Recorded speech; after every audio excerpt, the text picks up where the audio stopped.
My name is Puneet Iyengar. I'm a physician scientist and a radiation oncologist at UT Southwestern Medical Center. I will soon be moving to lead a large metastatic program at Memorial Sloan Kettering Cancer Institute in New York City. So I'm going to answer a few cancer questions for the audience.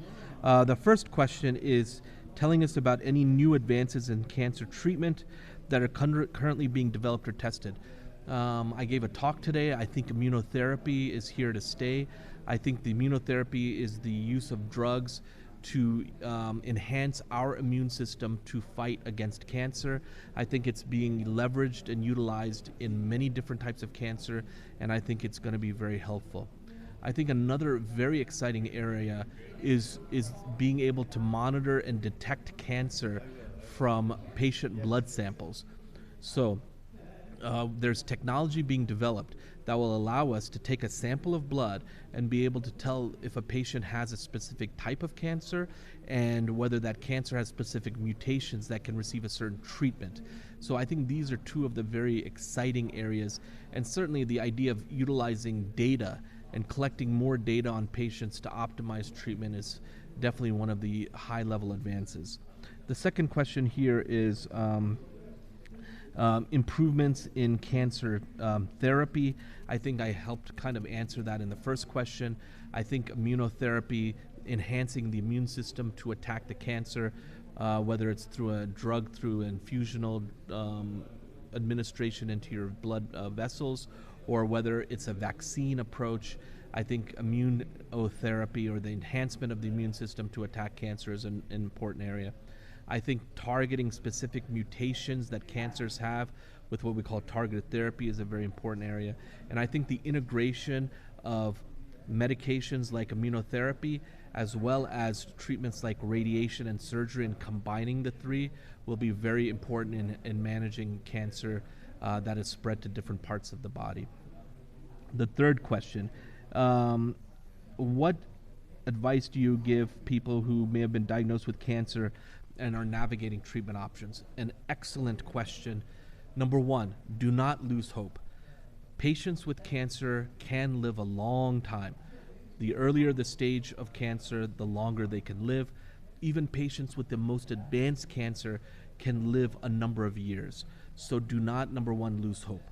Number two, try to identify in your community the oncologists or the cancer doctors who have the most experience treating different types of cancer, and go to them for medical advice. It's usually the first doctor you go to who's the most important in deciding how you're going to do, how well you're going to do. So please find doctors who are very experienced as oncologists in order to facilitate your treatment. Okay, the next question. Access to cancer treatment in underserved communities. That is a big problem, of course, in India. That's a big problem in the United States as well. The key is to disperse knowledge. So we need to educate the doctors in the underserved communities about the novel treatment approaches. The doctors in the underserved communities need to communicate with the doctors of the bigger cities and the more academic centers to try to make sure that they're using the best and most up-to-date treatments in the management of their patients. But we have to make sure, you're right, that underserved communities, people who are in the villages, the smaller communities, that they are getting the appropriate and same level care that someone is getting in a big city.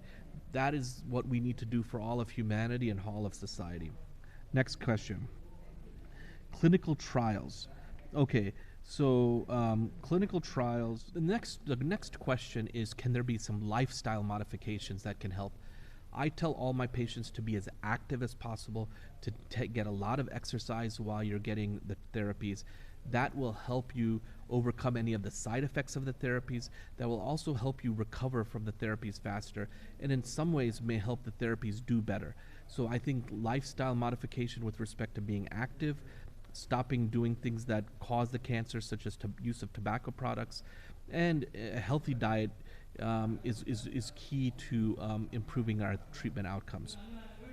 The next question is there any type of cancer that has been underfunded or not thought of? I think, number one, liver cancer is becoming more and more frequent in our patients. It's being seen in the general population. I think we need to put a greater effort. We need to put a greater effort to study and understand liver cancer and how it develops and how it can be overcome. I think it's a bigger and bigger problem in India as well as the United States. I think colorectal cancer is on the rise. Maybe that's a question because people are eating more processed foods, not more fresh foods. But the increase in colorectal cancer, especially in young age patients, is concerning. So those are two areas that I think should get more funding: colorectal, liver cancer, maybe esophageal cancer, and some others. Is it to avoid junk foods? Oh, I would definitely avoid junk food and processed food. Next question. What advice do you have for journalists who are reporting on cancer and other cancer-related issues? I think one of the key points is as follows. There are certainly optimal treatments for cancer patients. But what journalists in India need to make sure is that those therapies are being utilized appropriately in the Indian population. I think the oncology management can continue to get better, but we need to make sure that we're using the right treatments for the right stage of disease. And so, right patients, right stage of disease, right treatment. A question was asked during the lecture.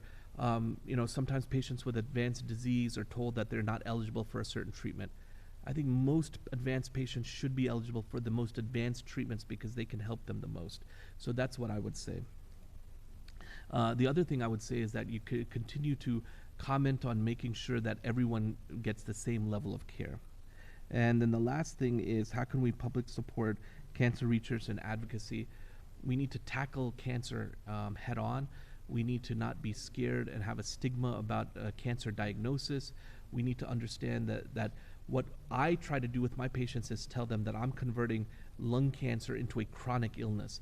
Just like they take a blood pressure medicine every day for the rest of their life for 20, 30 years for blood pressure control, or they take medicines for diabetes, we are going to make cancer a chronic illness.